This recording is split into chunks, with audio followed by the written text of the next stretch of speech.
अस्सलाम वालेकुम, मेरा नाम है चौहसेब हाशमी और ये है BMW i5 xDrive 40 2023 मॉडल। और मेरे ख्याल से लेटेस्ट जितनी BMW आ रही हैं उनमें ये गाड़ी सबसे ज़्यादा खूबसूरत है और मैनेजेबल है। मैनेजेबल इस तरह से कि i7 बहुत ज़्यादा बड़ी हो जाती है और i4 सिविक के साइज़ की है, तो ये गाड़ी मेरे ख्याल से इन दोनों के बीच की और बड़ी परफेक्ट चीज़ है। बीच की इस तरह से कि साइज़ के लिहाज से ये गाड़ी एक बड़ी भी है और बहुत ज़्यादा ह्यूज भी नहीं है, और फीचर्स के लिहाज से ये गाड़ी सारी मोटी मोटी वो चीज़ें ऑफर करती है जो कि i7 में आती हैं, जैसे कि इसमें 4 व्हील स्टीयरिंग आता है। ये गाड़ी है भी ऑल व्हील ड्राइव, रेंज भी इसकी डिसेंट है एक सिंगल चार्ज में, और फीचर्स के लिहाज से भी अच्छी खासी इक्विप्ड है। इन सब पे मैं डिटेल में बात करूँगा आगे जाके। फिलहाल अगर बात कीजिए सबसे इंपॉर्टेंट चीज़ की तो वो है इस गाड़ी की प्राइस। इसकी डिमांड 4.5 करोड़ है। ये साइकिल मोटरस्पोर्ट के पास अवेलेबल है। 23 मॉडल है, 24 इंपोर्ट है, 24 की यहाँ पर रजिस्टर्ड भी है। और अगर आपने इसके बारे में कोई इन्फॉर्मेशन लेनी है तो आप दिए गए नंबर पर कॉल कर सकते हैं या फिर आप साइकिल मोटरस्पोर्ट को विजिट कर सकते हैं, जो कि रावलपिंडी में DH2 के गेटमैन के ऑपोजिट लोकेटेड है। हमारी एक और ब्रांच भी है रावलपिंडी में मरी रोड पे। Overall it's a great electric car and today I am going to review it.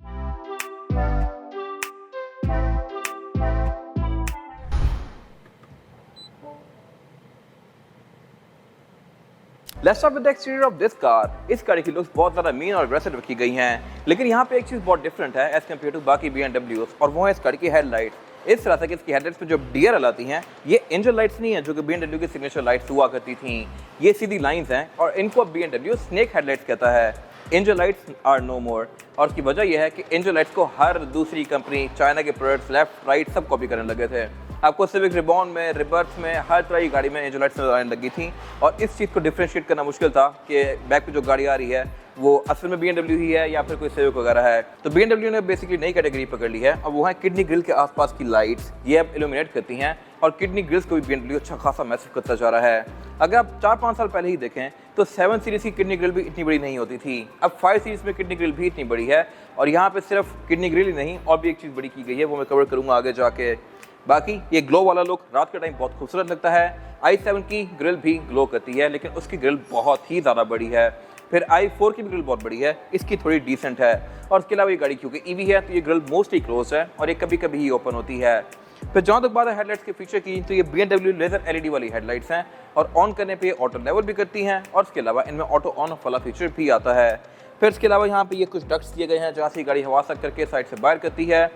इधर भी कुछ डक्ट्स हैं जो कि एरोडायनामिक्स को बेहतर बनाते हैं, और इसके अलावा इसमें बोनट अच्छा खासा मैसिव आता है। यहाँ पे कुछ कर्व्स दिए गए हैं जो कि इसके लुक्स को बेहतर बना रहे हैं, और अंडर द हुड इसके कुछ भी नहीं है। एग्जैक्टली क्या चीज़ है मैं कवर करूँगा। और जहाँ तक बात है इस गाड़ी की साइड प्रोफाइल की, तो यहाँ भी सब कुछ काफ़ी बड़ा कर दिया गया है। अब कहने पर ये गाड़ी 5 सीरीज़ है, लेकिन ये 7 सीरीज़ से भी बड़ी है जो कि 2007-8 में आती थी। 8 वाली 7 सीरीज और इसको बराबर खड़ा करें तो ये गाड़ी लिटरली उससे हर डायमेंशन में ज़्यादा बड़ी है, और इसी तरह हर सीरीज ही BMW बड़ी करता जा रहा है, और बाकी मोस्टली ऑटोमेकर्स भी कुछ ऐसा ही कर रहे हैं। लेकिन ऐसा नहीं है कि साइज बड़ा होने के बाद परफॉर्मेंस थोड़ी कम होती जा रही हो। परफॉर्मेंस के लिहाज से भी ये गाड़ियाँ बहुत नेक्स्ट लेवल पे हैं। खैर, इसके अलावा यहाँ पे इसका चार्जिंग पोर्ट दिया गया है जिससे आप इसको चार्ज करेंगे। रिम्स इस गाड़ी के मेरे ख्याल से BMW के सारे लाइनअप में सबसे ज़्यादा खूबसूरत हैं। ये 21 इंचेस का रिम है 5 सीरीज़ में, तो ये एक बहुत ज़बरदस्त चीज़ है। टायर भी इसका बिल्कुल लो प्रोफाइल है, और इसके अलावा इसमें एक इंस्पिरेशन ली गई है अमेरिकन कार से, और वो ये है कि आपके पास अगर चाबी है और गाड़ी ऑन है और आप दूर जाएं तो ये गाड़ी 2 दफ़ा हॉर्न करती है। ये चीज़ वैसे आपको फोर्ड में, शेवरले में देखने को मिलती थी, बट अब इस गाड़ी में भी आ गई है, लेकिन इसका हॉर्न थोड़ा सा डिफरेंट है। ये बहुत ज़ोर का हॉर्न करती है, सुनिएगा।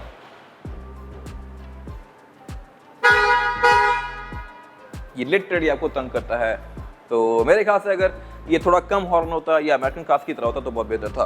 बाकी इसके अलावा इसमें पार्किंग सेंसर्स यहाँ साइड से कंटिन्यू करते हैं। और जहाँ तक बात है इसकी एब्सोल्यूट साइड प्रोफाइल की, तो साइज के लिहाज से ये गाड़ी एक D सेगमेंट की सेडान है, यानी कि इसका डायरेक्ट कंपटीशन E क्लास बनती है, बट डायमेंशंस के लिहाज से मेरे ख्याल से ये गाड़ी उससे हर लिहाज से बेहतर है। फिर इसके अलावा ये गाड़ी अब इंथुजियास्ट कार कम रह गई है, फैमिली कार ज़्यादा बनती जा रही है। इस तरह से कि साइज इसका बहुत बड़ा कर दिया गया है। हैंडलिंग के लिहाज से ये गाड़ी बहुत ज़्यादा स्मूथ है, और एक पहले जो M5 फीलिंग हुआ करती थी सही रगेड ऑफ रोड गाड़ी वाली, वो इसके भी टॉप द लाइन वर्जन में नहीं आती, और इसकी एक मेन वजह इसके इंजन लाइनअप भी हैं। लेटेस्ट वाली जो M5 है इसी की, उसमें इंजन अब 6 सिलेंडर आता है, V8 आर नो मोर। पहले V8 आया करती थी ये गाड़ी, इसमें फिर M5 में एक V10 वर्जन भी आ रहा था काफ़ी पहले, तो ये गाड़ी उससे होते होते अब इतना नीचे आ गई है। बाकी इसके अलावा इसके डोर हैंडल्स ये i4 की तरह ही हैं, जो कि बॉडी के साथ फ्लश ही हैं। ये हॉर्न मुझे बड़ा इन्जॉय करता है। इसके डोर पैनल्स भी अच्छे खासे मैसिव हैं। सॉफ्ट क्लोज इसमें नहीं आता, ये चीज़ 7 सीरीज़ के लिए रिजर्व की गई है। और बाकी इसके अलावा ये गाड़ी फीचर्स के नाम पे 360 cameras, light through pointers, heated side mirror, auto retractable side mirror ये सब ऑफर करती है। फिर इस गाड़ी में पैनोरामिक रूफ भी है, लेकिन आप इसको ओपन नहीं कर सकते।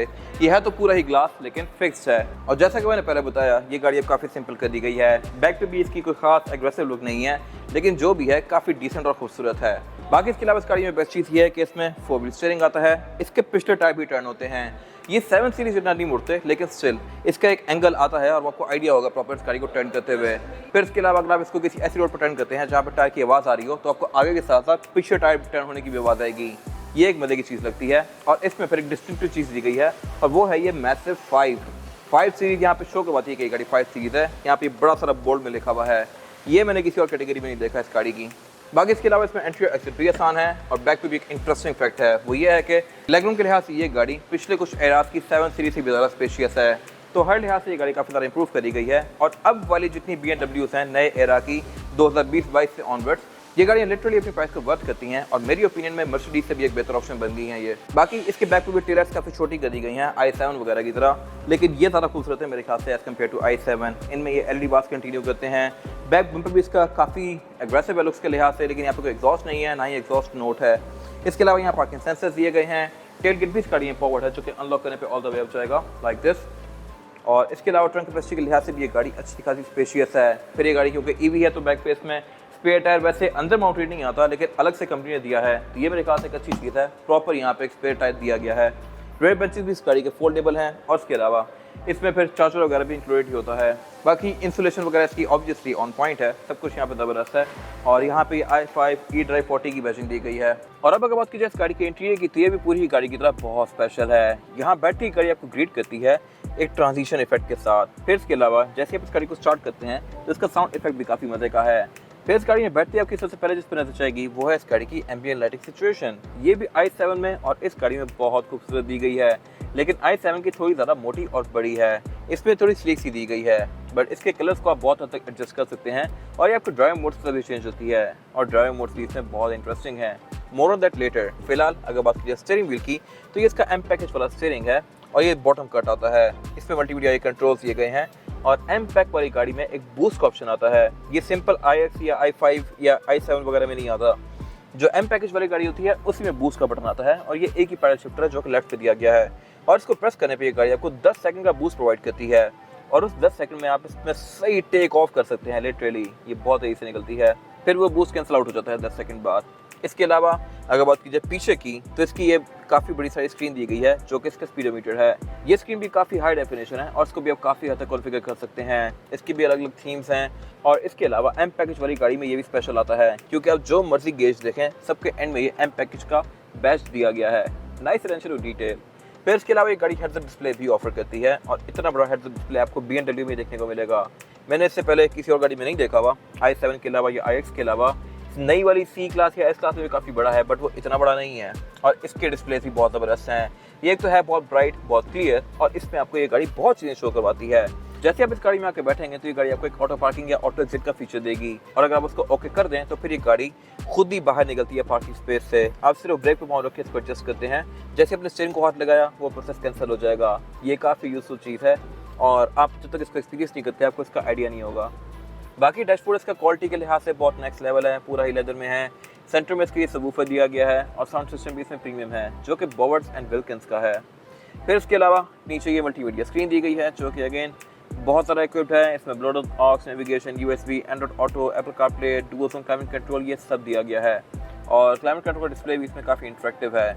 फिर अगर आप होम पे जाते हैं, तो यहाँ पे आपको ये गाड़ी शो हो रही है i5, और जैसे आप इसको चलाना शुरू करते हैं, तो इसके टायर्स भी इसके भी घूमते हैं। जैसे आप टर्न करते हैं, तो इसके भी टायर्स घूमते हैं।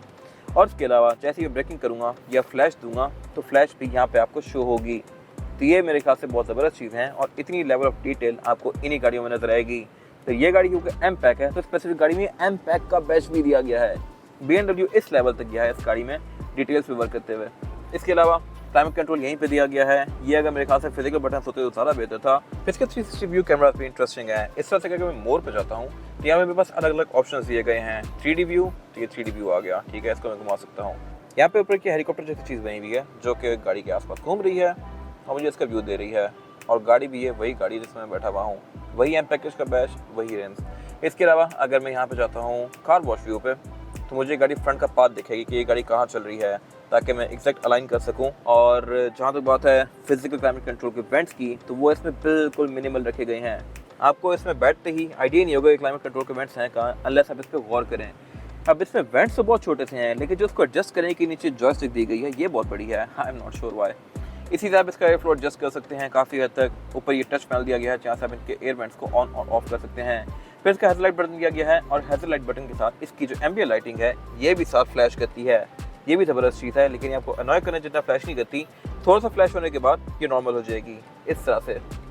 फिर इसके अलावा नीचे वाला जो पैनल है ये इसका वायरलेस चार्जर है, स्टोरेज कंपार्टमेंट है, कप होल्डर्स हैं, इनमें भी एम्बिएंट लाइटिंग दी गई है। और पीछे फिर इसका ये मेन कंट्रोल पैनल है जहाँ से आप इस गाड़ी को ऑन ऑफ कर सकते हैं। इसका गेयर सेलेक्टर दिया गया है, ट्रैक पैड दिया गया है जहाँ से आप इसकी स्क्रीन के बीच में नेविगेट कर सकते हैं। अब आप पूछेंगे गेयर सेलेक्टर की तरह है। गेयर सेलेक्टर ये छोटा सा जो दिया गया है ग्लास का पैनल, ये इसका गेयर सेलेक्टर है। इससे आप इसको गेयर में स्विच करेंगे इस तरह से। और इसके अलावा ये वाले फ्रिल्स भी आप खुद कस्टमाइज़ करवा सकते हैं। इस गाड़ी में ये ग्लास पैनल है सोरस की जैसा, लेकिन अगर आप इसको मैट पे लेना चाहें तो मैट पे भी ले सकते हैं। कुछ गाड़ियाँ मैट के साथ आती हैं। वॉल्यूम रॉकर भी इसका काफ़ी इंटरेस्टिंग है। और इसके अलावा यहाँ पे बाकी जो बटन्स हैं ग्लास पैनल के अंदर, इनको आप टैप करके यूज़ कर सकते हैं। अगर मैं माई मोड्स को टैप करता हूँ तो फिर यहाँ पे इसके ड्राइव मोड्स आ गए हैं जो कि बहुत सारे हैं, लेकिन सबसे इंटरेस्टिंग है इसमें स्पोर्ट का, क्योंकि स्पोर्ट में ये गाड़ी एम्बिएंट लाइटिंग को चेंज करती है और एम पैकेज जैसा कर देती है इस तरह से, लाइक दिस। अब ये येलो और रेड हो जाएगी। बाकी इसके अलावा इसका जो रेड है ये उतना रेड नहीं है जितना कि i7 का रेड होता है, बट स्टिल ये भी एक अच्छा मोड है। बाकी इसके अलावा इसमें efficient, expressive, relax, digital art, इस तरह के सारे मोड्स दिए गए हैं। एक मोड यहाँ पे मिसिंग है और वो है थिएटर का, जो कि i7 ऑफर करती है। और थिएटर में उसके साइड ब्लाइंड्स ऊपर हो जाते हैं और थिएटर स्क्रीन फोल्ड डाउन होती है, जो कि 32 इंचेस की 8K स्क्रीन है। उसका रिव्यू जाके हमारे पेज पे देख सकते हैं, वो भी गाड़ी बिल्कुल नेक्स्ट लेवल पे है। बट ये गाड़ी पे कोई खास कम नहीं है। सीट्स इसमें भी अच्छी खासी बड़ी दी गई हैं और ये भी अपनी पैडिंग को एडजस्ट करती हैं ड्राइव मोड के हिसाब से। Lumbar support, Thai support, electronic seats, ये सब कुछ इसमें आता है। और इसके अलावा सीट्स हैं भी परफोरेटेड, लेकिन साइज में कंपैरेटिवली i7 से थोड़ी सी छोटी हैं। इसके अलावा हेडरेस्ट इसमें ये अच्छे खासे मैसिव दिए गए हैं। सेम लेदर इसकी सीट्स वाला डोर्स में भी कंटिन्यू किया गया है। डोर पैनल भी इसके अच्छे खासे मैसिव हैं, लेकिन इसमें डोर हैंडल्स नॉर्मल हैं। i7 के डोर्स खुद ओपन होते हैं और उसमें टच पैनल दिया गया होता है जिससे आप उसको इलेक्ट्रॉनिकली ओपन क्लोज कर सकते हैं। वो भी एक यूनिक फीचर है, बट अगर ना भी हो तो कोई इतना इशू नहीं है। बाकी इसके अलावा इसमें विंडोज 14 में सिंगल टाइप वाली हैं, साइड में रिट्रैक्टेबल हैं, रूफ लाइनर ब्लैक है, ग्लास पैनल इसका भी फिक्स है, ये ओपन नहीं होता। एम्बिएंट लाइटिंग इसमें नहीं दी गई, लेकिन i7 की रूफ के अंदर भी एम्बिएंट लाइटिंग आती है जो कि रात के टाइम ग्लो करती है। इसके अलावा माइक्स यहाँ पे दोनों पैसेंजर्स के ऊपर दिए गए हैं और बैक पे भी दिए गए हैं, जो कि ऑडियो रिसेप्शन को बहुत ज़बरदस्त बनाते हैं। और इसके अलावा इसमें वैनिटी मिरर के साथ लाइट्स भी आती हैं जो कि ऑटोमेटिकली ऑन होती हैं। लग्जरी के लिहाज से ये गाड़ी बहुत बेस्ट है और इसके अलावा यहाँ कुछ खास है नहीं। तो जहाँ तक बात है इस गाड़ी में पैसेंजर्स के लिए सीटिंग कैपेसिटी की, तो ये भी बैक पे अच्छी खासी स्पेशियस है। कोई बंदा यहाँ बैठ के तंग नहीं होगा क्योंकि लेग रूम यहाँ पे सफिशिएंट है। और इसके अलावा फ्रंट सीट्स जो हैं ये भी थोड़ी स्कूप्ड हैं ताकि आपको लेग रूम और ज़्यादा मिल जाए। बाकी इसके अलावा यहाँ पे हेडरूम का भी कोई इशू नहीं है, फीचर्स भी अच्छे हैं। अच्छे इस तरह से ग्रेड पैसेंजर्स के लिए यहाँ पे C2C पावर आउटलेट दिए गए हैं और फिर एक स्लॉट दिया गया है जहाँ पर आप लोग iPad या कुछ भी इस तरह का माउंट कर सकते हैं। ये चीज़ i7 में भी आती है। और इसके अलावा बाकी यहाँ पे एम्बिएंट लाइटिंग भी दी गई है जो कि गाड़ी के ड्राइव मोड्स के साथ साथ एडजस्ट होती है। ये एम्बिएंट लाइटिंग बिल्कुल मिनिमलिस्टिक सी है। i7 में यहाँ पर डिफरेंट सिनेरियो है। खैर i7 के जो ऊपर पैसे एक्स्ट्रा हैं वो लिटरली सारे शशके यहाँ पे देती है। खैर अगर आपने वो चेक करने हैं तो आप जाके हमारे चैनल पर देख सकते हैं। इसके अलावा बैक पे इसमें ये एलईडी लाइट्स दी गई हैं। सेंटर कंसोल दिया गया है जो कि ठीक है, इसमें 2 कप होल्डर्स हैं और बाकी हेडरेस्ट भी ये 3 ऑफर करती है। सीट्स बैक पे वैसी हैं जैसा कि फ्रंट पे हैं, लेकिन असल शशके इसके यहाँ पे सेंटर में दिए गए हैं। C2C पावर आउटलेट यहाँ पे तो हैं ही, लेकिन 2 सेंटर में भी दिए गए हैं। 4 पावर आउटलेट है यहाँ पे। और उसके अलावा फिर क्लाइमेट कंट्रोल यहाँ पे अलग से दिया गया है जो कि टच सेंसिटिव है। इसको मैं इस तरह से एडजस्ट कर सकता हूँ और ये काफ़ी हद तक मेरे ख्याल से पोर्शे टाइकन से ही लेके यहाँ पे लगा दिया गया है। बिल्कुल वैसे ही डिस्प्ले है ये। इसके अलावा यहाँ पे एयर वेंट्स इधर भी दिए गए हैं, पाँव में भी दिए गए हैं और पिलर्स में भी दिए गए हैं। और अगर बात की जाए गाड़ी के अंडर थॉट सिचुएशन की, तो इसमें यहाँ पे कुछ भी नहीं दिया गया, सब कुछ यहाँ पे बंद है। और उसकी वजह है जो गाड़ियाँ ग्राउंड अप ईवी बनने के लिए बिल्ड की जाती हैं उनमें फ्रंट पे फ्रंक आता है। इसकी प्राइम एग्जांपल है Porsche tycoon, Audi e-tron, e-tron GT वगैरह। वो गाड़ियाँ बनाई ही ईवी गई हैं, उनमें कोई इंजन वाले वर्जन आते ही नहीं हैं और इसी वजह से उनमें डिज़ाइन ही गाड़ी को ऐसे किया गया है कि ये सारे कंपोनेंट्स कहीं बैक पे एडजस्ट कर दिए जाते हैं, जिसकी वजह से ये जगह खाली हो जाती है। बट इस गाड़ी में इंजन वाला वर्जन आता है और इसीलिए इसको उस हिसाब से डिज़ाइन नहीं किया गया, तो वो सारे कंपोनेंट्स यहाँ पे फिट किए गए और इसमें फ्रंक नहीं है। लेकिन ऑब्वियसली बैक पे डिग्गी इसकी बहुत स्पेशियस है तो सामान अब आप एडजस्ट कर सकते हैं। बट ये चीज़ एक नोन फैक्ट है, कोई भी गाड़ी जिसमें इंजन आता हो उसका ईवी वर्जन फ्रंक ऑफर नहीं करेगा। इसके अलावा जहाँ तक बात है इसके बैटरी पैक की, तो इसमें 81.2 किलोवाट आवर की बैटरी आती है, i7 में 93 आती है। ये एक सिग्निफिकेंट फ़र्क है, लेकिन ज़्यादा डिफरेंस इसका रेंज और पावर में आता है।